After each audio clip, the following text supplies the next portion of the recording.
Chapter 11. You are listening at novelfull.audio.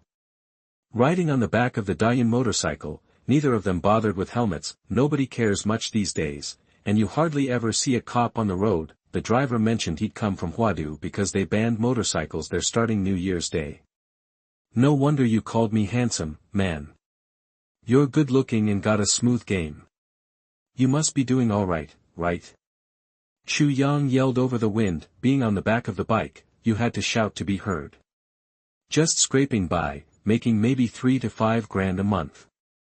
It's a living, the driver replied, puffing out his chest. In 2007, Yanzu was considered pretty developed, but the average salary was only around $200-ish a month, so 3 to 5 grand was a good income. It made sense. You got food, clothing, shelter, and transportation.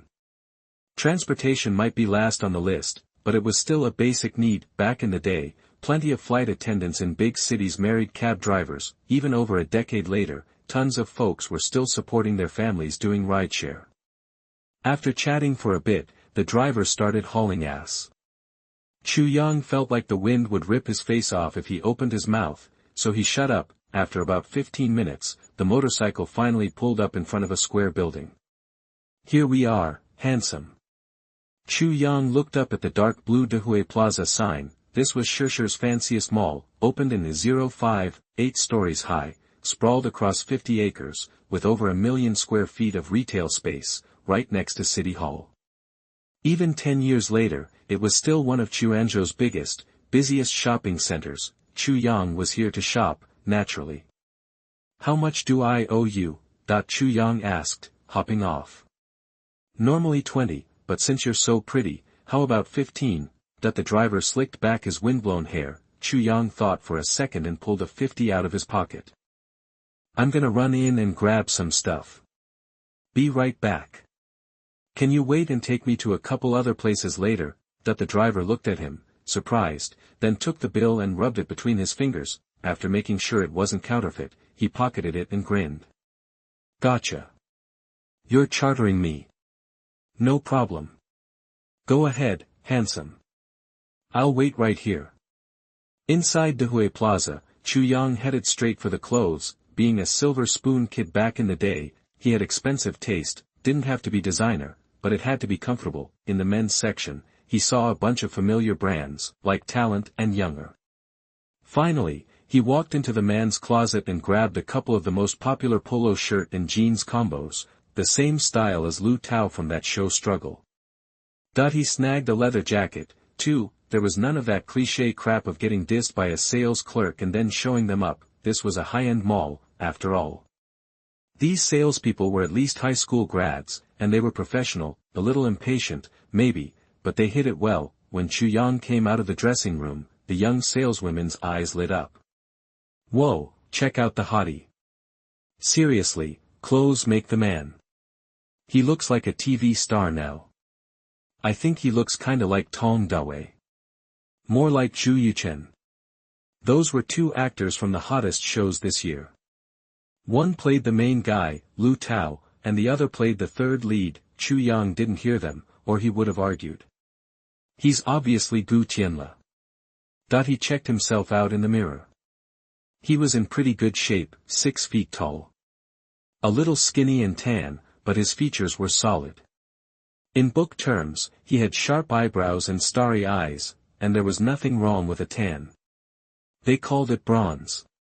It was manly. Did a grown man need to be pale and soft? He wasn't trying to sell his ass, he paid at the register. The polo shirts and leather jacket came to around $250.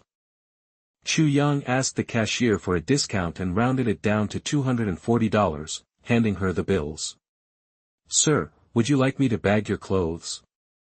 The salesperson asked, rushing after him. Chu Yang waved his hand.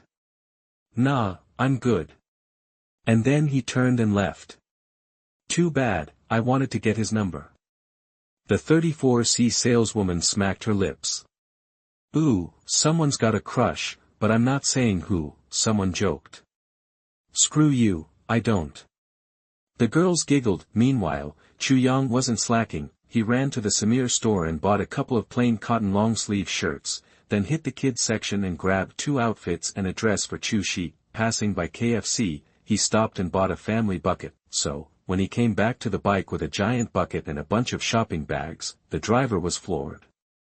"Damn, didn't even recognize you in those clothes. What did you buy? Everything in the store? What's that supposed to mean?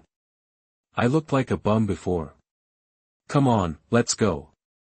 The driver straddled the bike, propped it up with his feet, and buttoned up his open shirt a couple of notches, messing with his sideburns.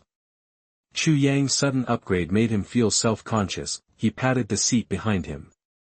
"Hop on." That it was after 5 p.m. when they got back to the docks. The driver helped Chu Yang unload the stuff before taking off. He handed over a business card with his name and number. Zhang Hongtao, phone, 134 ********************** that he saw Chu Yang as a valuable customer, clearly. "Hold on tight, Yang. I'm starting her up," Sun Qingjun yelled, grabbing the boat key and firing up the motor. Peppa peeped. The sampan left the port and headed back to Falling Sun Island. "Hey, bro," Chu Yang saw Chu Shi waving to him from the dock. "I told you to stay home. What are you doing here?" "I checked the time and figured you and Uncle Qingjun would be back, so I came to meet you." Chu Shi replied, looking down. Chu Yang realized his little sister missed him. He gently patted her head and grinned. "That's sweet. Look what I got you." He handed her the KFC. "Whoa, smells amazing. Is this for me?" Chu Shi nearly cried. "Nothing beats fried chicken." "Yeah, this is dinner. No need to cook." Chu Yang turned and settled up with Sun Qingjun, counting out 2 $20 bills. "Thanks for your help today, Uncle Qingjun." Sun Qingjun frowned and pushed his hand away. "We agreed on $10 for half a day. That's too much. Take it back." Chu Yang smiled and stuffed the money in his pocket. "Come on, Uncle Qingjun. Just take it. I wouldn't have sold it for that price without you." "I can't. It's a deal." Sun Qingjun started to argue. Chu Yang hated this back and forth. He faked being annoyed. "You're not giving me face. You don't want me to come to you again." He reluctantly pocketed the cash, patted his chest, and said, "All right, fine. Come to me if you need anything, okay? That's the spirit." Chu Yang handed him a cigarette. "One more thing, Uncle Qingjun. If anyone asks what I sold at the dock, how much did it go for?" Sun Qingjun thought for a second and got what Chu Yang was saying. "Don't worry. I'll say you had like 200 pounds of spicy snails, sold for a little over $100. Chu Yang lit his cigarette, satisfied. "You're the best, Uncle. I gotta go." Chapter 12.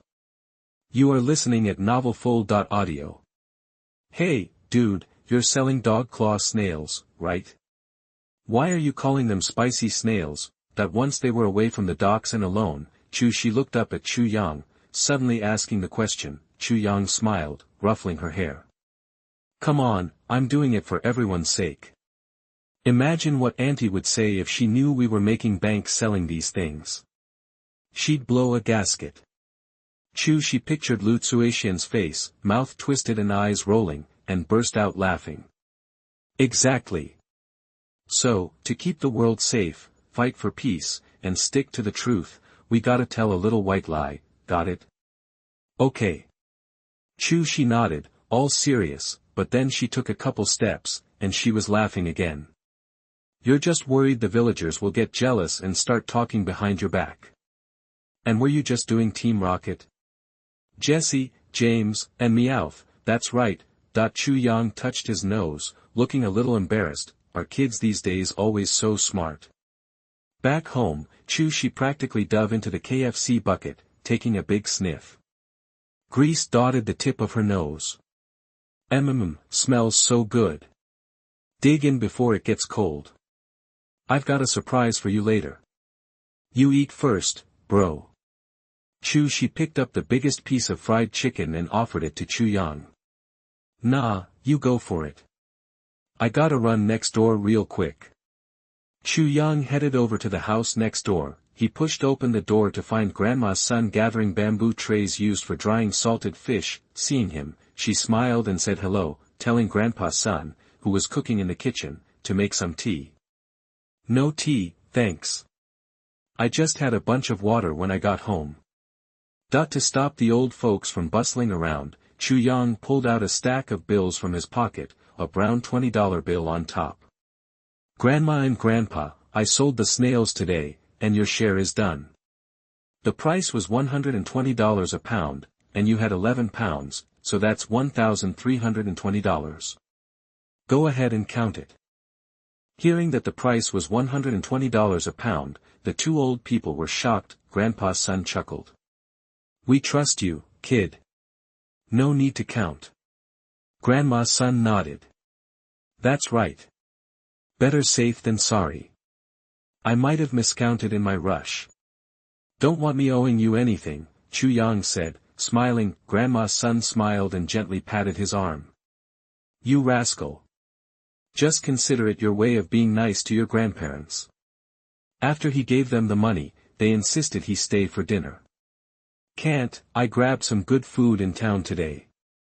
Chu, she's waiting for me back home. I gotta run. With that, he turned and left. Watching him disappear out the door, Grandma's son mumbled, that's a good kid, but he's had it tough. She weighed the snails they had picked at home. It was just over 10 pounds, far from 11. You got that right. Never saw him when that Chu Lao Lu was around. Seems like he's better than his old man, Grandpa's son agreed, puffing on his cigarette. Chu Lao Lu never gave him many smokes back in the day. Those kids have it rough. If something comes up, we can't just sit on our hands, Grandma's son said. Seeing the old man was still puffing away, she raised her voice. Did you hear me? Heard ya. You don't need to shout. I'm not deaf yet. He got up, put his hands behind his back, and wandered out of the yard. Oh, that old coot, she sighed. Back home, Chu Yang and his sister were chowing down on fried chicken. Chu Yang couldn't say he loved KFC, a Western fast food joint, but he didn't hate it either. It tasted really good when he was hungry, and it was nice to treat yourself now and then, but for Chu Shi, and for most normal people, it was top-shelf stuff. The price of 79 yuan per bucket was like 2 days' pay for a lot of people. Chu Yang remembered when the first KFC opened in Quancheng, it was a huge deal.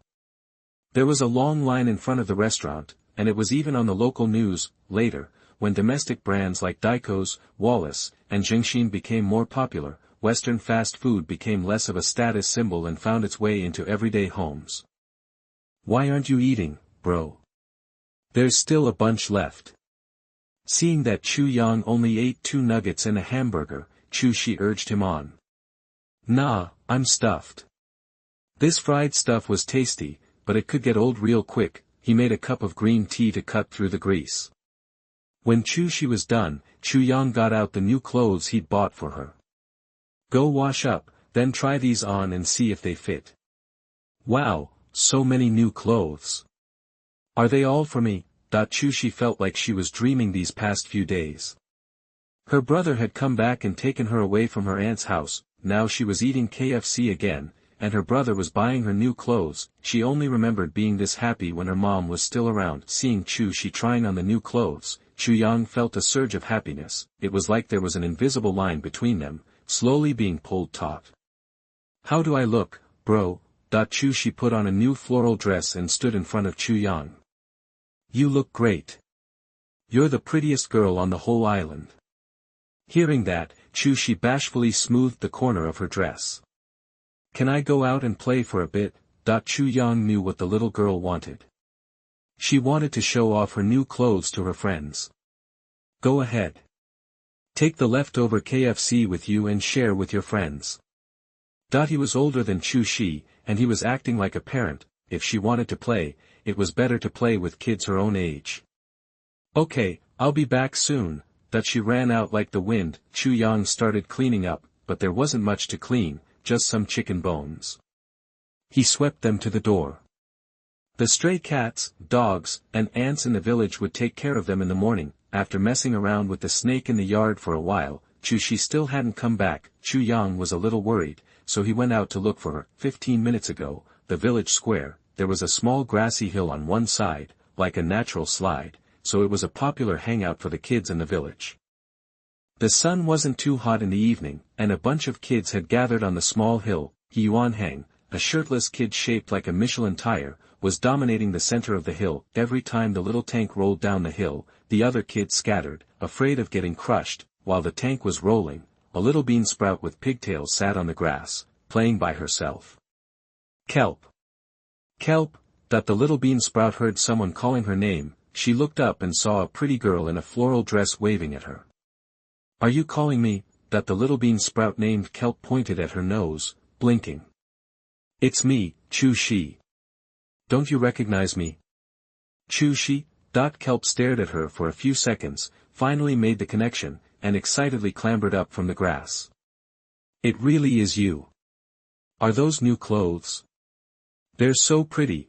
Feeling the envious stares of her friends, Chu Shi's eyes twinkled. She said proudly. Yeah.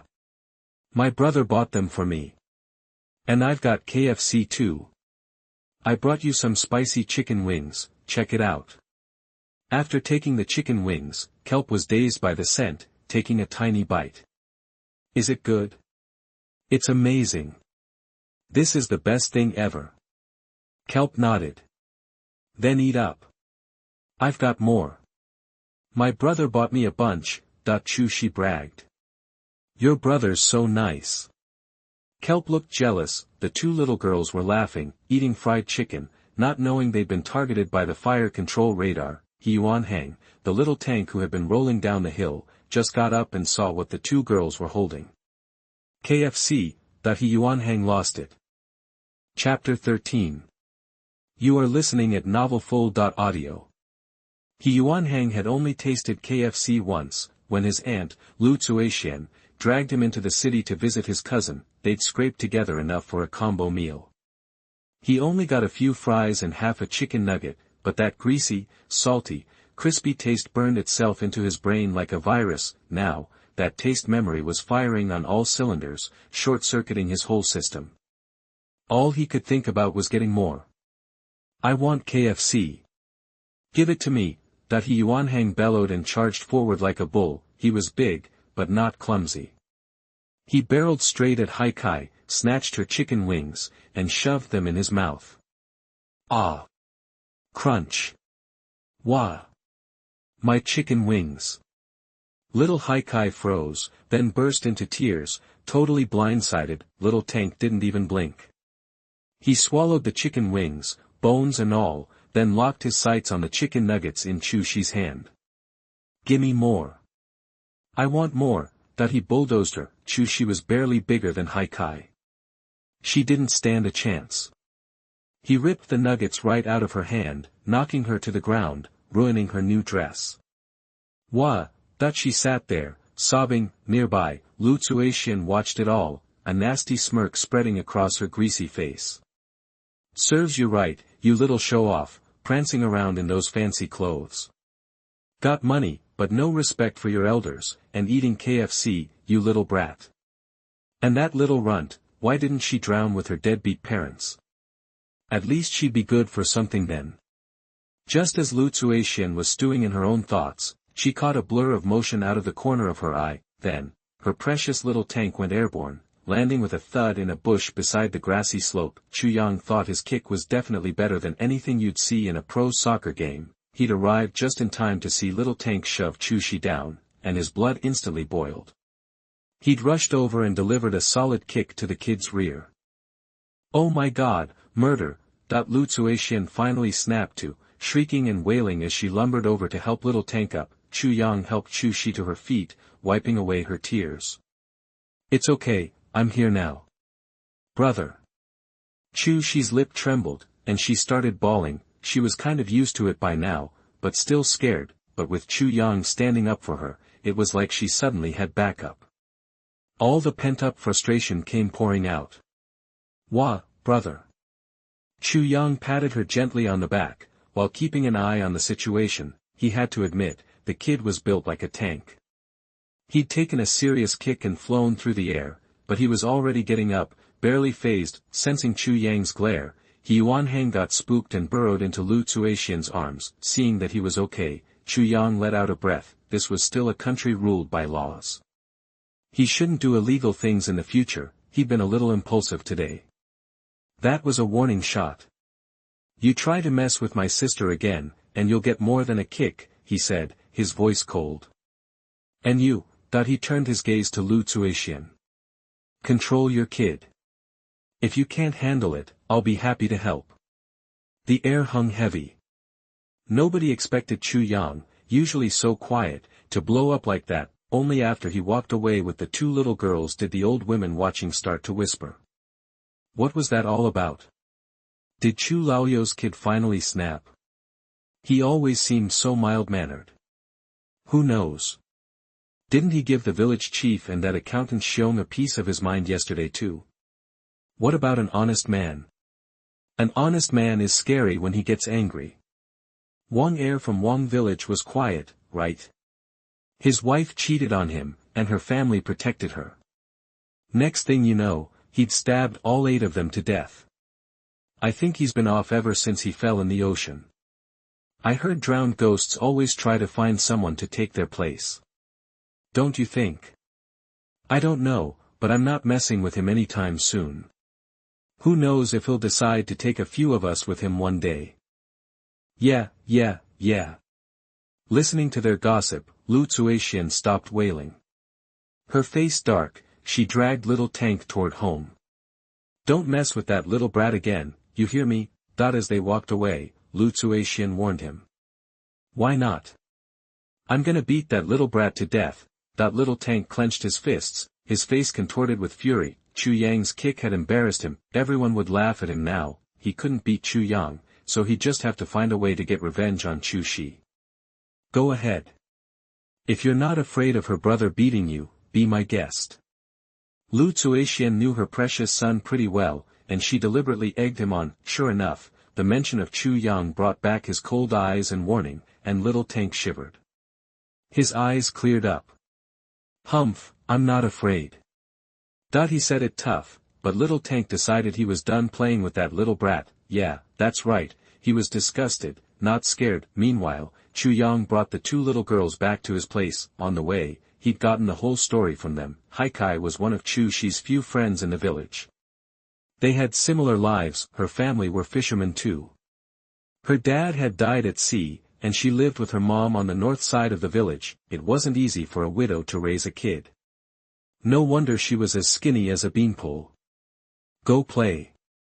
There's some fried chicken. If you're hungry, help yourself. Thank you, mister. Can I call you brother? Haidai wrung her hands, finally working up the nerve to ask. She'd been so impressed by Chu Yang's courage. She envied Chu Shi for having a brother like him. Of course. Chu Yang ruffled her hair. From now on, you're my little sister too. If anyone bullies you, you tell me, and I'll take care of them. Okay, thank you, brother. Haidai nodded eagerly. Great. So I'm the big sister now. Chu Shi clapped her hands. She didn't feel like her brother was being taken away at all. Instead, she was excited about her status upgrade. By the way, Haidai, what's your mom's name? Since he'd already accepted her as a sister, he figured he needed to know her family. My mom's name is Shijuan. Chu Yang froze. No way. Shijuan, was she the same Shijuan from his past life memories? Chapter 14. You are listening at novelfull.audio. As the sky darkened, Chu Yang headed to the yard with a bucket. He took off his shirt and started pumping water. In this heat, you'd be toast by tomorrow if you didn't take 2 cold showers a day. Before the bucket was even full, the wind chimes at the door jingled. Chu Yang glanced back and saw a woman leaning in, a look of panic on her face. She was dressed simply in a white jacket with patches on the shoulders and elbows, and homespun pants with black embroidered shoes. Even so, her unique grace still shone through. her willow-leaf eyebrows, oval face, and fair skin were like a spotlight in the dark fishing village, and those watery peach blossom eyes, with their slightly upturned corners and a pinkish glow, would bewitch any man in the village. No one could help but stare. It was no wonder the villagers gossiped about her, calling her a vixen. "Sister you're here for Haidai, right?" Chu Yang asked, smiling. The woman was Shijuan, Haidai's mother, and the island's former beauty queen. He remembered her well from his past life. "Oh, it's Chu Yang." Shijuan recognized him too. They were from the same village, and he'd been the first kid to go to college. They hadn't interacted much back then, actually. Shijuan barely knew him, but he definitely knew her. Let's just say, in his mind, they were close friends. "Aunt Zhang told me Haidai and Xiaoheng got into a fight and Haidai was bleeding. I rushed over to get her. That explains the worry. Don't sweat it, Haidai's fine. She was just spooked. She's inside with Chushi, munching on chicken." He turned and called out. The two little girls came out of the house, each holding a chicken leg. "Auntie," seeing her daughter's greasy hands and face, Shijuan relaxed, silently cursing Aunt Zhang for her tall tales. "Chu Yang, about the chicken leg. Hey, sister don't mention it. Chushi gave it to her, it's on her." Chu Yang knew what she was going to say and cut her off. "Well. Thanks anyway. We'll be going now." Shijuan took Haidai's hand and said, "Say goodbye to brother Chu Yang and Xiaoxi." "Goodbye, brother, goodbye, Xiaoxi. Bye, come play with Xiaoxi anytime." Watching Shijuan disappear out the gate, Chu Yang clicked his tongue. Wow, she's something else. Maybe he could help him fulfill his past life's admiration. "Hey, brother, why are you smacking your lips? You hungry? I saved some chicken nuggets." She asked, concerned. "Nah, you eat yours. Shower and hit the hay early." Chu Yang hitched up his pants and went back to his room. That night, Chu Yang had a steamy dream. It featured his cold, elegant wife from his previous life, and the passionate, pretty widow. After an hour and 18 minutes, he was finally defeated. In the middle of the night, Chu Yang's eyes snapped open. He flipped over and sat up. He stretched and chuckled to himself. Chu Yang, never thought you'd be like this." But this body of his past life was in good shape. Compared to his old self, wasted by booze and women, this was a major upgrade. Maybe if he went to Taiwan, he could make a living with this stamina. He wondered if Meng Ruoyu, Wu Meng Meng, Shen Laola, and the others had debuted yet. He got up and adjusted his pants. It was almost dawn. "Brother, you're up early today." She rubbed her eyes and came out of her room. Yeah, couldn't sleep. Just checking the weather." Chu Yang improvised. "You want to go to the sea?" Chu's eyes lit up. Yesterday, Chu Yang had told her he made over 20,000 yuan selling dog claw snails. Now she was even more eager to go to the sea than he was.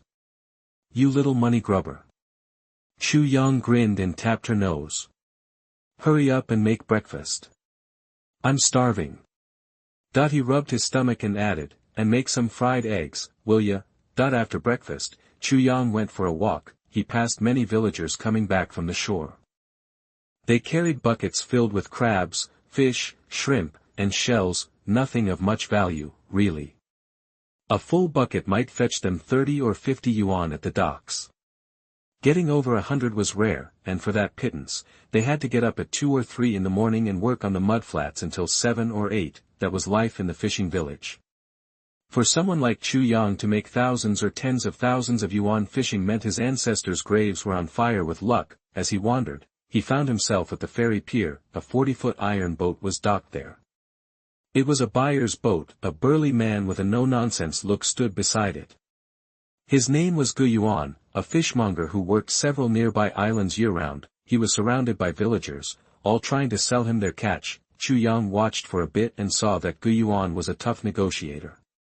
He offered about a third of the going rate at the city's seafood market. For example, for Dongfeng snails, someone had charged 3 yuan at the pier yesterday, but Gu Yuan was only offering 1 yuan. Last time it was 1.2 yuan, boss Gu. Please, give us a little more. It's hard for us fishermen to make a living. An old woman wearing a headscarf pleaded. More. Gu Yuan looked at her with a grin. I get it, you all want to make a buck, but I'm a businessman. Can't lose money, right? He took a drag of his cigarette and pointed at the fishing boat. The boat maintenance, fuel, labor, the dead fish and rotten shrimp I take back, everything costs money. Look, it's gotta be a win-win. If you think it's too low, auntie, no pressure. Gu Yuan turned to leave. No, boss Gu, don't go. I'll sell. It's not too low. The woman closest to him quickly pulled him back. The other old women glared at the headscarfed woman. Aunt Ho-Hot, you gonna sell or not? If not, don't hold us up. That's right, boss Gu works hard to get our goods, and you're complaining? You don't know how good you have it. Some people just don't appreciate anything. Aunt Ho-Hot stood there, close to tears. They'd told her to bargain, but now, Chu Yang watched the whole scene, amused. So much for rural simplicity. Hey, Yang, what are you doing here? He turned to see Sun Qingjun, noticing the bucket in his hand. Chu Yang smiled. Uncle Qingjun, selling your haul, too? Chapter 15. You are listening at novelfull.audio. Yeah, your aunt dug up some mud snails this morning, Sun Qingjun said, smiling. Chu Yang peered into the bucket. Sure enough, it was half full of these black, gooey things. They looked like rotten black lima beans, all slimy and with a fishy smell. Nobody used to bother with them, they were considered even worse than those little garbage snails, but things have changed in the last couple of years. Folks in Jiangsu, Zhejiang, and Shanghai started liking them, and their popularity just took off. Now, you can get over 20 yuan a caddy for them at the market, and even the wholesale price is around 7 or 8. Want to try some? Seeing Chu Yang staring, Sun Qingjun figured he might be interested and offered him some. Nah, I just can't get into those things, Chu Yang quickly said. Sun Qingjun didn't push it. Catch you later. Gotta go sell these snails. A few minutes later, he was back with an empty bucket. Sold them all? Chu Yang asked. Yep, 12 jin, 60 yuan. Sun Qingjun grinned, clearly pleased. Wouldn't you get more at the seafood market? Chu Yang wondered. Don't have the time, Sun Qingjun replied. After you figure in gas, it pretty much evens out. Chu Yang nodded, making sense. Even though Naturu was a fishing village, they didn't live on fish alone. The villagers had land to farm, forests to work in, nobody had time to run to the city every day. Besides, if you didn't have much to sell, the extra money wouldn't even cover the gas. Hey, Yang, I'm heading out to sea later. Wanna tag along? Sun Qingjun suddenly asked. Chu Yang's ears perked up. He'd been out on the water plenty of times in his past life, hitting the waves with friends and a gaggle of girls on some fancy yacht. After a trip like that, he wouldn't want to even look at a woman for the next 2 weeks, but he'd never been real fishing before. Now. Isn't it a little late in the day? Chu Yang was thinking about those sea fishing shows where they always went out in the middle of the night. Nah, we'll just cruise around the island, drop some long lines, and be back before dark. My boat's small, I can't go too far, and I sure ain't spending the night out there, Sun Qingjun explained. Okay. Let me go run it by Chu Shi, and I'll give you an answer in half an hour, Chu Yang said, thinking it over. Sun Qingjun smiled. Sounds good. Just give me a call. The two of them left the dock, talking and laughing. Back in the yard, Chu Yang immediately fired up the system. Gimme today's treasure chest. Congrats. You win the black iron treasure chest. Location refreshed. Go get it. Chu Yang's luck wasn't as good as yesterday. He pulled a black iron chest, and the location was about 7 or 8 miles offshore, right out in the ocean. Guess the system wants me to go to sea. Chu Yang thought, alright, I'm on it. Brother, are we going back to the beach today? Seeing him come back, Chu Shi asked, excited. Not today, little sis. Uncle Qingjun and I are going fishing, you stay here. Sun Qingjuan's boat wasn't that big, to begin with, and it'd be crowded with two. Besides, she was just a little girl, it wouldn't be safe to take her. Oh, out to sea. Hearing that word, Chu's face fell. A few years ago, Mom and Dad went out to sea and never came back, now her brother was going. Don't worry, kiddo. We'll be close to shore and back tonight, Chu Yang said, bending down and ruffling her hair. Okay. Chu Yang called Sun Qingjun, set up a time to leave, and got to work. Going out on a boat was different than playing on the beach. You needed water and food. The water was easy. He filled 2 big Coke bottles with boiled water. For food, he packed boiled eggs and a little jar of pickled veggies with some Laoganma chili sauce. And tools. Sun Qingjun was bringing longlines, and Chu Yang was going with him, so fishing gear was a must, but they didn't have any proper rods, just a little table fishing rod, with no reel, totally useless at sea. Luckily, his parents had left 2 brand new handlines at home, which Chu Yang found. He opened the reel, checked the line, and made sure it was in good shape. Then he put on long pants, gloves, and a sun hat. The sun on the water was brutal, and you could peel like crazy in a single day. Everything was ready. Let's roll. Around 9:30, he arrived at the dock. Sun Qingjun was already waiting on the boat. Uncle, sorry to keep you, Chu Yang said, handing him a soft pack of cigarettes. Just got here myself. Sun Qingjun stuck a smoke in his mouth and helped Chu Yang load up his gear, double-checking to make sure they weren't forgetting anything. No life jacket. Lucky I got a spare. Chu Yang smacked his forehead. He'd totally spaced it. The sea could turn on you in a heartbeat. No matter how good a swimmer you were, a life jacket was a must. Anything else? Ready to go? Yep, let's do it. Chu Yang replied eagerly. He could hardly wait, seeing him practically bouncing with excitement. Sun Qingjun grinned. Newbies were always like that. He hoped he could still keep it up once they got out there. The engine roared to life, and the boat pulled away from the dock. Chu Yang noticed that they were heading in the same direction as the treasure chest marker. Perfect. Now he wouldn't have to make up some story to get Sun Qingjun to change course. Sitting on the bow, with the salty wind in his face and the endless blue ocean all around, Chu Yang felt like he could take on the world. Woohoo! Awesome. But that feeling didn't last long. Ugh. Chu Yang gagged, feeling like the boiled eggs he'd had that morning were about to make a reappearance. This can't be happening. He'd been out to sea 1,000,000 times in his last life and never felt seasick. So, of course, Chu Yang had assumed he was immune, but, was a fancy yacht the same as a little sampan? Remember that scene in Goodbye Mr. Loser where Yuan Hua showed up on his yacht? Charlotte's little yacht was rock solid. Meanwhile, Yuan Hua, the tidal sea spirit, could barely hold on to his trident. You okay?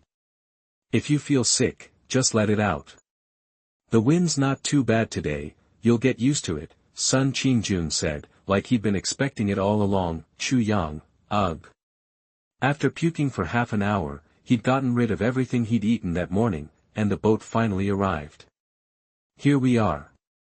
Sun Qingjun killed the engine, letting the boat drift slowly with the waves, and started setting up the longlines. Longline fishing, like the name said, was fishing with a bunch of lines tied to one main, long line. Sun Qingjun brought 2 longlines, each about 650 feet long, with a hook every 6 feet or so, for a total of 100 hooks per line. As for the bait, he was using fish guts.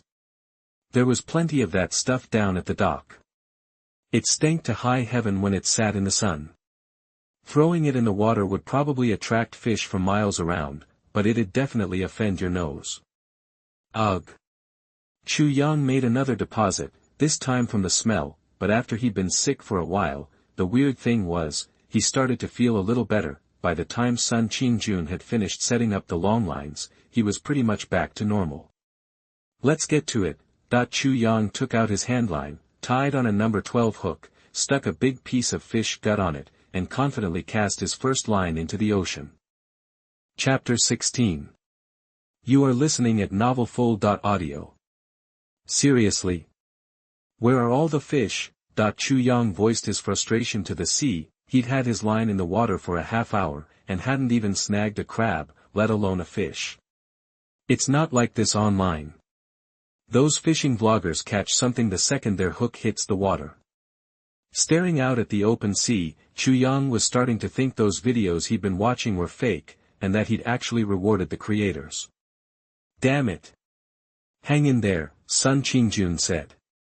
That's just sea fishing. You never know, you might get lucky any second. Another half hour passed, and Sun Qingjun glanced over at Chu Yang, who was still sitting like a statue, and scratched his head.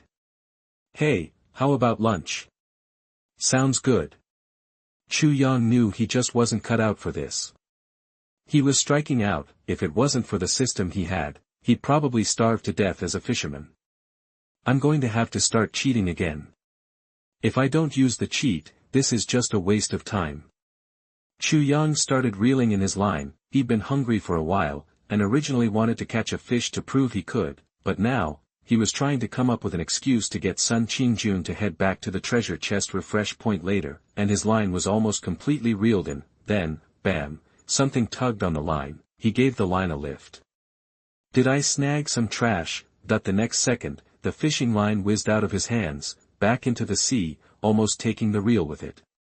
Holy crap. I got a fish, Chu Yang yelled, his voice trembling with excitement. Sun Qingjun smiled. Hold on tight to that reel. Use your gloved hand to pull in the line. Fishing line can be super sharp. If you hook a big one, it can slice your fingers right off if it takes off on you. Chu Yang didn't say anything. He was focused on dealing with the monster at the end of his line. The reel didn't have any drag, so he didn't need to think about technique, just pull. If he hooked something really big that he couldn't pull in, he could either let out some line or cut it, but the fish on the line had strength, but not so much that he needed to let it run. Chu Yang slowly reeled in the line. When the resistance got stronger and the fish surged, he held his ground for a moment. When the force lessened, he quickly reeled in some more line. After 10 minutes of back and forth, he'd almost reeled the line all the way in, and the fish surfaced. Not huge, Chu Yang said, sounding disappointed. That's normal. Saltwater fish are way stronger than freshwater fish. A half-pound saltwater fish feels like a 7 or 8-pound carp, Sun Qingjun explained, grabbing the landing net. When the fish was nearly spent, he saw his chance and scooped it up. Red snapper. Good eating. Chu Yang's disappointment vanished, and he smiled as he took the red fish in his hands. Examining it closely, it had a flat, tall body, big pectoral fins under its gills, and a bright red stripe running parallel to its dorsal fin. So this is a red snapper. Chu Yang had seen these before and eaten them in his previous life, but always cooked. This was the first time he'd seen one fresh out of the water. Quick, take a picture. Chu Yang handed his phone to Sun Qingjun, asking him to find a good angle and snap a shot for posterity. It was only a few pounds, but it was the first saltwater fish he'd ever caught by himself, and that was worth celebrating. Alright, say cheese, click star. The moment was captured, Chu Yang, beaming, holding the fish, showing all his teeth. After the photo, Sun Qingjun took an awl and poked the fish's belly. You need to deflate saltwater fish after you catch them, otherwise the pressure difference between the inside and outside is too big, and they'll bloat up and burst. Yeah, I knew that. I've heard people talk about it. Chu Yang nodded, watching the red snapper he had thrown into the live well. It was swimming around, good as new. Of course, it was only good for a short time. It wouldn't survive if he threw it back into the sea. Still want to eat? Sun Qingjun asked. Chu Yang was already baiting the hook with fish guts again. Why eat when there are fish to catch? That he cast the line. Whiz. Sun Qingjun said, alright, I'll fish a little more too then. Red snappers swam in schools, so catching one meant there were more down below, and the meat was thick and tender, delicious steamed or braised. It was also red, so it was always worth a lot of money, so they both dropped their lines over the side of the boat. They had found a school of fish, it seemed, because Chu Yang felt a tug on his line again. He gripped the reel and gave the line a sharp pull. The resistance at the end of the line suddenly increased. The fish was in pain and fighting back. Ha ha. Come to Papa. Chu Yang said, getting more excited. With some experience under his belt, he took his time, reeling and pulling the fish, carefully. 10 minutes later, another red snapper was safely in the boat. This one was a little smaller than the first, but it was still over 2 pounds. That's great. Farm-raised red snapper is like $30 a pound, and wild-caught is probably over $50. Those 2 fish are worth at least $400. Sun Qingjun was happy for Chu Yang. After all, he was on his boat. If he got nothing, he'd be embarrassed. Of course, he was a little jealous, too. Those weren't just fish, they were red bills. Let's go. Chu Yang was elated. This feeling was awesome. No wonder people said if you hate someone, take them fishing. It was too easy to get hooked. Too bad Chu Yang's beginner's luck was running out. After catching 2 big fish, he was back to where he'd started. Sun Qingjun, on the other hand, caught a black snapper, weighing 6 pounds. It wasn't as valuable per pound as Chu Yang's red snapper, but it was still worth $100, enough to cover the gas for the day. Alright, let's eat something first, Chu Yang said. After waiting another half hour, Chu Yang finally gave up. They peeled 2 hard-boiled eggs and ate them with some pickles, washing it all down with water. Sun Qingjun had brought steamed buns with salted fish. Chu Yang tried a bite and almost choked. After lunch, they took a short rest on the boat. Then Sun Qingjun started hauling in the longlines, with Chu Yang helping out, but they hauled up dozens of meters, and the hooks were all empty.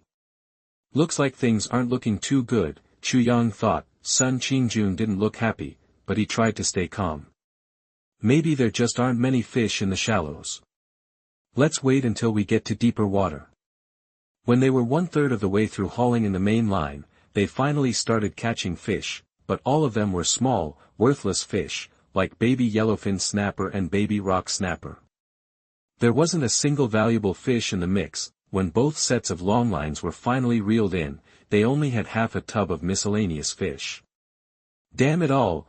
Sun Qingjun grabbed a struggling stone fish and flung it back into the sea. A few seconds later, the stone fish floated back up with dead eyes. Chu Yang spoke up. Uncle Qingjun, what do you say we head north? Sun Qingjun thought about it. It was already 2:30 p.m. There probably wasn't enough time for another longline run. Maybe it was worth doing Chu Yang a solid. Alright, but let's not go too far. It's okay, just trying our luck, Chu Yang said. Chapter 17. You are listening at novelfull.audio. Alright, hold up. I think we've hit the jackpot here. Chu Yang told Sun Qingjun to pull the boat up next to where the treasure chest had spawned. That's great, Sun Qingjun said with a forced smile. He clearly wasn't thrilled with today's catch. Meanwhile, Chu Yang grabbed the treasure chest, pretending to check out the water. Black iron treasure chest opened. Reward, random marine life refresh, common, *1. Capture window, 60 minutes. Just one. Hope it's a monster. Chu Yang rubbed his hands together, buzzing with excitement. He grabbed the biggest hook he had and baited it with a small rock snapper from the holding tank. Uncle, count the bait I used as part of my share, and we'll square up when we get back. Sun Qingjun waved his hand dismissively. Those runts won't fetch anything, even if they were still alive. Don't worry about it.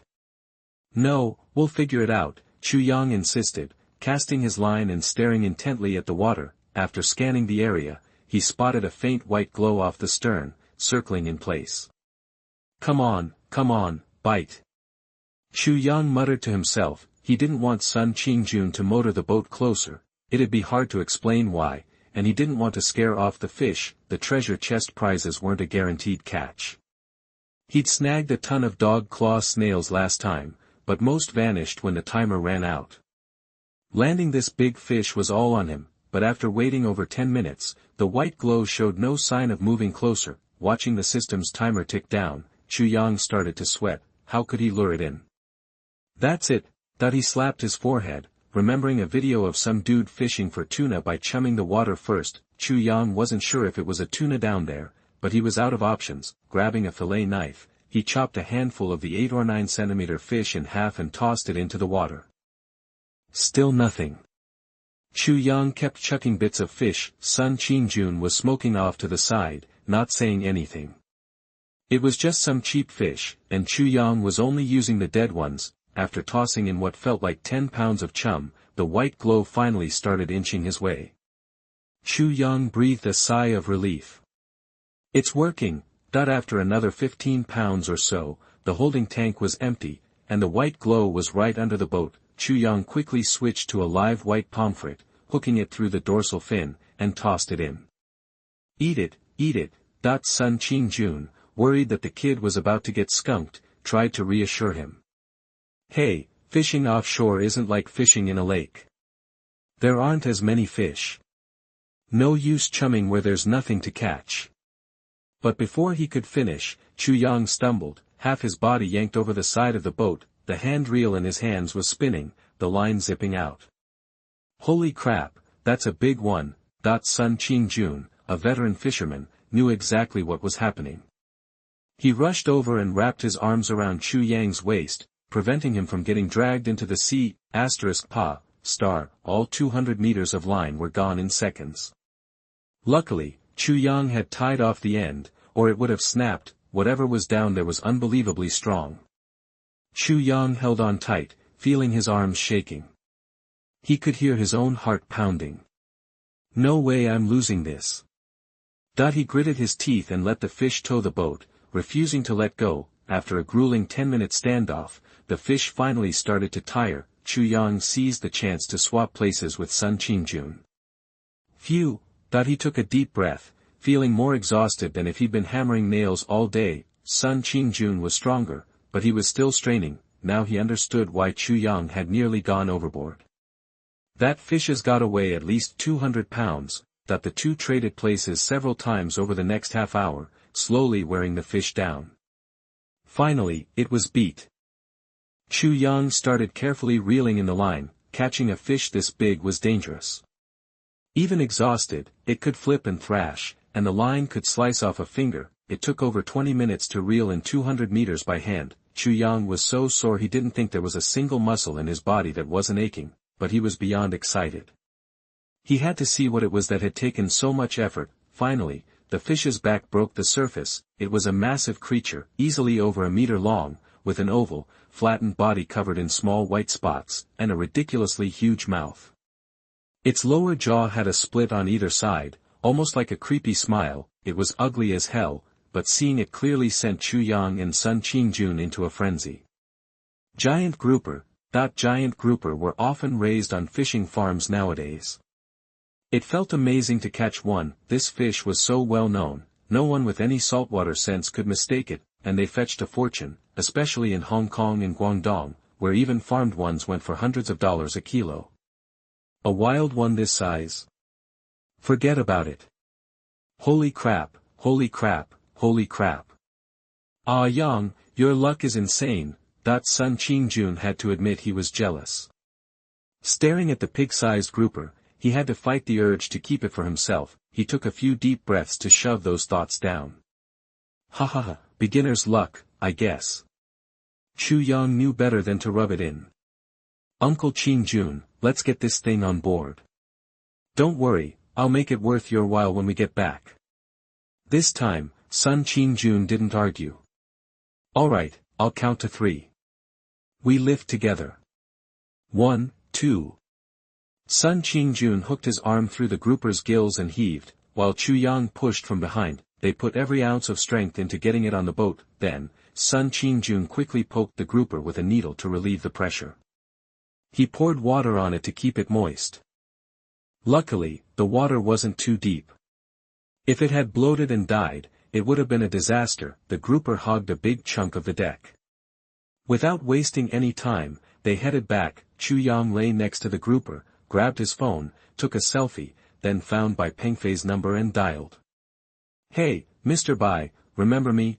Meanwhile, in room 888 of the Red Romantic Bath Center, Bai Pengfei was getting a back massage from technician number 8 while answering the phone. Hiss. Oh. Yeah. The handsome guy who sold me the dog claw snails at the dock. What's up, buddy? Oh. You got some more good stuff, Chu Yang winced. Maybe he'd called it a bad time. But who cared? Selling the fish was more important. He'd only just arrived in this world, and Bai Pengfei was the only fishmonger he knew. Who else was he gonna call? I caught a grouper, like, 200 or 300 pounds. You want it? Say what? On the other end of the line, Bai Pengfei's eyes popped open. He started to sit up, forgetting the technician was straddling his waist. Oh. Ah. Ah. Chu Yang. Chapter 18. You are listening at novelfull.audio. That's a bit much. He was on the phone, totally missing what was happening right in front of him. Bai Pengfei didn't realize he was being misunderstood. He stretched his back, got up, and started getting dressed while still on the call. Wild grouper. You said how big? Around 100 to 200 pounds. Couldn't weigh it out at sea. You want it? Making sure he heard right, Bai Pengfei practically jumped. Yeah, absolutely. Is it still alive? It's beat up, but alive and kicking. Alright, bring it to the docks. I'll be waiting. Don't sweat it, man, if the fish is good, you'll get a price you'll love. He threw on his clothes and rushed out the door, even forgetting his card on the nightstand. Hey, Mr. Bai, you forgot your card. Technician number 8 yelled, chasing after him. Just put it on my tab, we'll settle up next time, Bai Pengfei said, waving her off. What's up with that, Schwer? Isn't he usually all about you? Why'd he leave after just a couple of minutes? The manager asked, curious. He wasn't worried about Bai Pengfei skipping out on the bill, they were regulars, and Mr. Bai had plenty of cash. Who knows? He got a call about some fisherman catching a huge grouper, like 100 to 200 pounds, and asked if he wanted it. Technician number 8 muttered, looking bummed. Was she, the star of Red Romance, less appealing than a stupid fish? What? 100 to 200 pounds? You thinking it's a wild giant grouper? The manager was a fishing nut himself, always looking for an excuse to cast a line. His voice shot up when he heard this. Yeah, a grouper, technician number 8 confirmed. What's so great about that fish? Is it worth more than me? She asked, annoyed. The manager gave her a look and chuckled. Schwer, you don't get it. If it's really a wild giant grouper that size, one fish could pay your bills for 2 months, and the bragging rights are something else. He paused. Put it this way, if I landed a fish like that, I'd give up women for a year. Schwer was unimpressed. I don't get you guys. Is fishing really better than, you know? Meanwhile, Chu Yang hung up the phone and told Sun Qingjun to head straight for the dock. Then he ran to the bow, snapped a full-body shot of the fish, and sent it to Bai Pengfei via MMS. Even though they could technically use QQ to send pics now, with the C's network connection, it'd probably take 2 years to send. Seconds after the MMS went through, Bai Pengfei replied. Killer catch, man. I'm waiting for you at the docks. Chu Yang put down his phone, leaned against the bow, and squinted, letting the sea breeze and setting sun lull him to sleep. When he woke up, they were already pulling into port. We're here already, Uncle Qingjun. Why didn't you wake me? Chu Yang stretched and took a swig from his water bottle. Nah, you were sawing logs. After his drink, Chu Yang just sat on the boat, spacing out. Even though he'd slept, he felt sore, like he'd been run over by a truck. He found an empty spot, tied the boat up, and forced himself to get up. He called Bai Pengfei, gave him the dock number, and sat down to wait. Before long, someone called him over, the dock worker with the red armband, ready to collect the docking fee. Chu Yang had to admire their timing. They always showed up within 3 minutes of a boat pulling in. He paid the $5, got his receipt, and a small truck pulled up next to the boat. Bai Pengfei and his buddy hopped out. Where's the fish? Let's see it.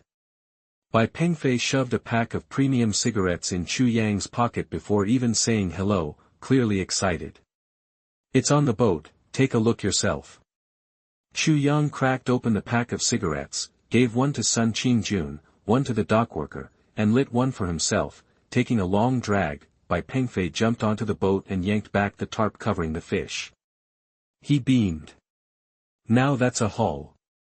You're the man. That the sight of the massive grouper instantly drew a crowd. People gathered from all over the dock. Haven't seen a live giant grouper that big in ages, someone said. Looks close to 200 pounds, like a pig. More than that, gotta be over 200. Beautiful fish. Someone catches one of those, they're set for months. Some of the fishmongers were eyeing it hungrily. I'd love to get my hands on that grouper. I could flip it for a few thousand easy. Another guy scoffed, dream on. See Mr. Bai over there? You can't compete with him. Someone else recognized Chu Yang. Isn't that the guy who sold those dog conchs a few days back? Some people have all the luck. Yu Chuanda was also in the crowd. Seeing Chu Yang's catch, he cursed under his breath. That lucky bum. He even got a huge grouper. What a loser, thought Chu Yang didn't care about the rubberneckers. As long as they didn't mess with his payday, Bai Pengfei finished his inspection.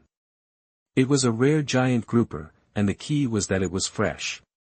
Sure, giant groupers weren't exactly rare in fishing ports. You often saw them over 200 pounds, even. But in recent years, seeing one over 200 pounds alive was something else. The fish is great, now about the price. Bai Pengfei began, but someone cut him off. Hey, man, that wild giant grouper's gotta be worth some serious cash. I remember last time there was a grouper about the same size, sold for around $12,000. Bai Pengfei scowled and looked toward the voice. Recognizing the speaker, he sneered. Oh, it's just you. You want to pay $12,000? If you do, I will give it to you right now. Everyone at the dock knows that the grouper was bought by Yonghui at a high price for the annual meeting. It was during the Chinese New Year, and they were willing to spend money to attract attention. They were on newspapers and TV. The advertising value has already paid for itself. You didn't mention it at all, that Yu Chuanda spat and said with a sinister smile, Don't be angry, Mr. Bai. I have no other intentions. I am just kind-hearted. Everyone at the dock knows that you are generous. The price you gave is too low, which is not in line with your status. He glanced at Chu Yang. He. Chu Yang ignored him. He wasn't falling for such a simple trick. But he wasn't letting Bai Pengfei lowball him either. He'd hear the offer first. Yeah, whatever. I'm rich and I do what I want. I'm offering $1.60 per pound for this wild giant grouper. If anyone wants to beat that, go for it. I won't say a word. He shot Yu Chuanda a look. Yu Chuanda clammed up. At $1.60, the margins were thin. If you had the right connections, maybe you could squeeze out a profit by reselling. But if you messed up, you'd be in deep trouble. Yu Chuanda was a big shot around the docks. But even he wasn't saying a word. The smaller fishmongers certainly weren't going to challenge him. Anyone else want a bid? Bai Pengfei looked around, his face practically screaming, Try me. Chu Yang had to admit, he looked pretty cool right now. After a few seconds of posing, Bai Pengfei turned to Chu Yang with a smile. So, what do you think of that price? Sounds good to me. Mr. Bai, you're a legend, Mr. Bai, you're the best. Let's do it. Since compliments were free, Chu Yang wasn't holding back. Alright then, let's weigh it. Chapter 19. You are listening at novelfull.audio. Weighing a huge fish is a pain, but luckily, Bai Pengfei's a pro and even brought a small crane. He laid a tarp on the scale to zero it out, then wrapped the giant grouper and hoisted it up. 106.2 kilos, that's 212.4 gene. Bai Pengfei punched some numbers into his laptop. At 320 per gene, that's 67,968 yuan.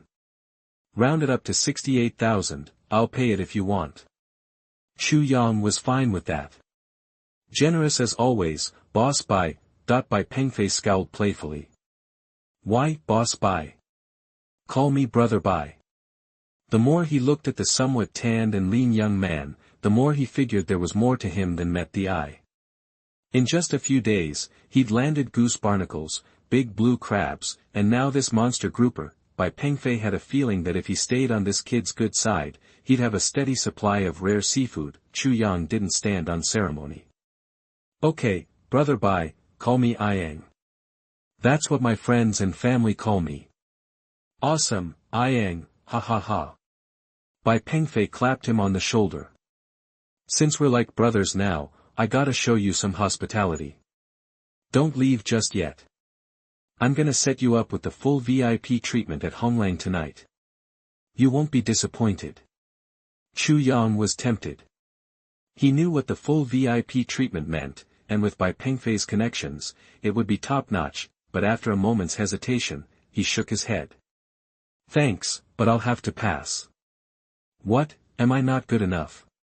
Bai Pengfei frowned. Chu Yang shook his head. I gotta get back home.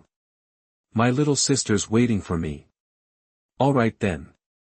Seeing that Chu Yang seemed sincere, Bai Pengfei didn't push it. Next time, then, when you've made arrangements for your sister. I'll let it slide this time. Sounds good, thanks, Brother Bai. After setting a date for next time, Bai Pengfei paid Chu Yang 6 thick stacks, plus 80 brand new bills. Chu Yang needed both hands to hold the cash. The onlookers were green with envy. If the grouper was impressive, this wad of cash was a real eye-opener. Is this how fishermen make money these days? One tourist wondered aloud. 68,000, that was a year's salary for him back in the city. A veteran fisherman standing nearby shook his head with a wry smile. Nah, most fishermen bust their butts for a living. Out at sea all year. They might save up 20 or 30 grand, tops. This guy's 1 in a million. He must be really good at it, then, to find a grouper that big. The tourist was impressed. The fisherman hesitated. He wanted to argue. Chu Yang was barely out of his teens. How good could he be? How could he compare to guys who'd been fishing for decades? But the kid had just hauled in nearly 100 grand in 2 days. Who could say he wasn't good? Humph, probably just got lucky, the fisherman muttered sourly. With the deal done, Bai Pengfei had Chu Yang hop in his car and drove him to the Agricultural Bank of China in the port to deposit the money. The dock was crowded, and Chu Yang didn't want to flash that much cash around. Too risky. Chu Yang checked his account balance, 115,253.18 yuan. He deposited 65,000 yuan, and kept 3,000 in cash on him. Finally broke 6 figures, he sighed, a little overwhelmed. He kept that thought to himself, though. The other fishermen would probably string him up if they knew he'd been fishing for just a few days, and already he'd made more than some of them made in 3 years. After depositing the money, Chu Yang did some shopping around the port, picking up some essentials and fishing gear at the Yonghui supermarket. It wasn't until the sun was starting to set that he headed back to the dock, lugging 2 big shopping bags. Uncle Qingjun, let's head back. Alright. Asterisk Pe Pepe Pepe Pepe star, the motor roared to life, and they set off. As they approached Falling Sun Island, Chu Yang pulled out a stack of bills and handed it to Sun Qingjun, who immediately refused. Yang, this is too much. I can't take it. He knew that stack was at least $1 grand. He'd expected Chu Yang to give him a couple hundred as a thank you, not this much. Take it, uncle. You took me out in your boat, you provided the bait, and you helped me haul that thing in. You earned it. Sun Qingjun reluctantly took the money. Say, Yang, he said, a little awkwardly.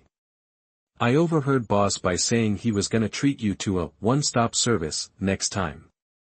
What exactly is a one-stop service? He'd heard Gu Yuan bragging about the one-stop services in the city, and it had piqued his interest. It sounded exciting, but he had no idea what it was or if it was something a respectable man should be involved with.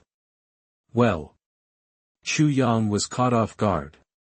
He wasn't sure if he should tell him the truth. If Chu Shi heard and asked him about it later, he'd be mortified.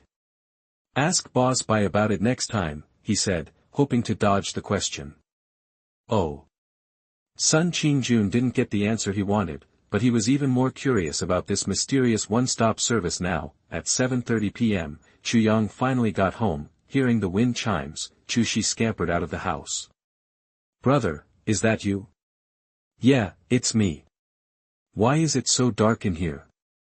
Why don't you turn on the lights? Aren't you scared of the dark? Chu Yang felt around for the light switch and turned it on. I'm the only one home, so I didn't want to use up electricity. I was hiding in my room. Chu Shi explained. Seeing Chu Yang carrying 2 big bags, she rushed to help him. Brother, why did you buy so much stuff? You must have spent a fortune. It's all for the family, and there are snacks for you. Don't worry about it, your big brother can afford it. Chu Yang told Chu Shi that he'd sold the grouper for 68,000 yuan. He noticed that his sister was a little too focused on money. Maybe it was something that happened to children who had been poor. Money wasn't everything, but it gave you more confidence when facing hardship. Sure enough, when Chu Shi heard the number 68,000, her jaw dropped. Really, brother? You're not kidding me. But when Chu Yang brought in another red snapper, Chu Shi was speechless. He'd insisted Sun Qingjun take the bigger fish, since he had a big family to feed. Steam this fish for dinner. There's chives, ginger, cooking wine, and soy sauce in the bag. Chu Yang instructed. He really wanted to try some of that grouper, but, well, Chu Yang, a rookie fisherman, would have to wait and satisfy his craving with red snapper for the time being. Chu Shi's inner thoughts. Red snapper is worth money too. Chapter 20. You are listening at novelfull.audio. Grubs on, bro. Chu Shi called from inside. Chu Yang, out in the yard, doused himself with a bucket of water. Ah, that hits the spot. Refreshing. You took another cold shower? Dry your hair, dude. Chu Shi grabbed a towel from the bathroom. Nah, I'm good. It's hot. Let's eat. Chu Yang wasn't bothered. No way. Mom always said wet hair leads to a headache when you're old. You won't feel it now, but trust me. Chu Shi stood her ground, nagging like a grandma. Chu Yang sighed and ran the towel over his head a couple of times. Better, Chu Shi said, standing on tiptoe to check his hair. Chu Yang just rolled his eyes. After his quick shower, the two sat down at the dining table, Chu Yang at the head. Dinner was simple, a steamed snapper, peanuts, and some sliced braised pork. Try the fish, Chu Shi urged, excited. Chu Yang picked up a piece with his chopsticks, closed his eyes, and savored it. The meat was so tender, bursting with flavor, and not a hint of fishiness. It practically melted in his mouth. It was better than any snapper he'd had before. Well? Chu Shi asked, practically vibrating with anticipation. Awesome. Chu Yang gave her a thumbs up. Cooking really was a talent. Even though she was young, Chu Shi's fish game was on par with the best restaurants. Of course, his aunt and uncle were to thank for that. Before Chu Yang's rebirth, Chu Shi, barely tall enough to reach the stove, cooked all the meals for them. He only found out later, after eating that braised pork that day. He thought his aunt was a decent cook, but the truth was, they used his parents' money to buy their freedom, ordering his sister around, and yelling at her constantly. It made Chu Yang's blood boil. I gotta find a way to get rid of them. Otherwise, I'll never chill out. He wasn't his former self, the kind of guy who'd bottle it all up. He was angry, but not too scared to actually do something about it. You okay? Chu Shi was startled by the dark look that had crossed his face.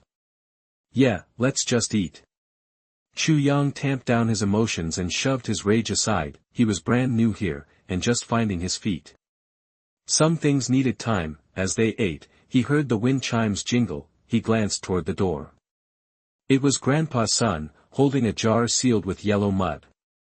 Hey, kids, you eating? I figured you'd like to try this vintage wine I just brewed. This region was known for its wine.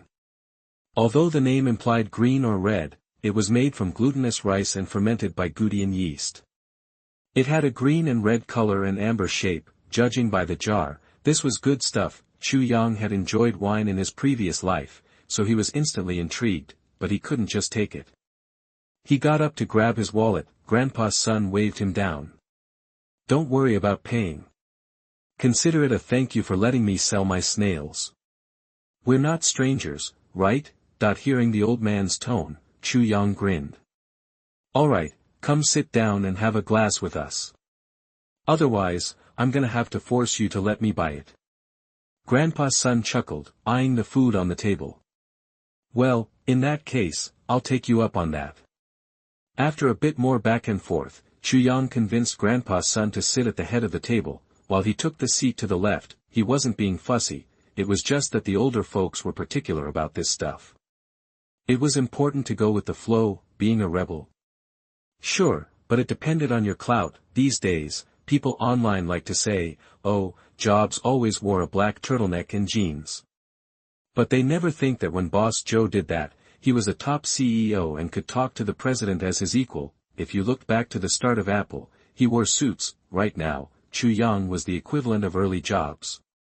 He needed to stay on his toes, develop steadily, and start flexing later. To you, Grandpa, for looking out for us. Glasses and plates were scattered around the table. Chu Yang raised his glass and gulped it down. Grandpa's son matched him. The wine jar was already half empty. Their faces were flushed. Chu Yang looked closely at Grandpa Sunday. His pupils were getting wide. He reached for his glass and missed, knowing it was time. Let me help with that, Chu Yang said, reaching for Grandpa Son's wine glass and putting it back in his hand. Gee, good boy, drink. But Chu Yang didn't clink glasses. Instead, he sighed. Hey. What's wrong? Grandpa's son slurred. Someone mess with you? Tell Grandpa. I'll help you. It's nothing. Chu Yang sighed again and waved his hand. Grandpa's son was drunk. He slammed his hand on the table.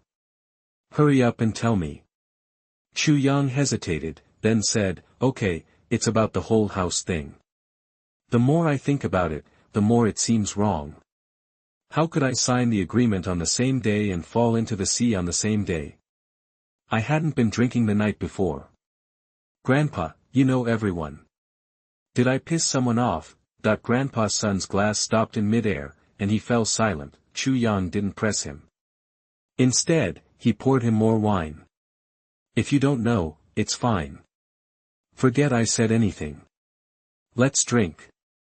Grandpa's son clinked glasses with Chu Yang and downed the drink. Grandpa's son's face got even redder, and the world swam before his eyes.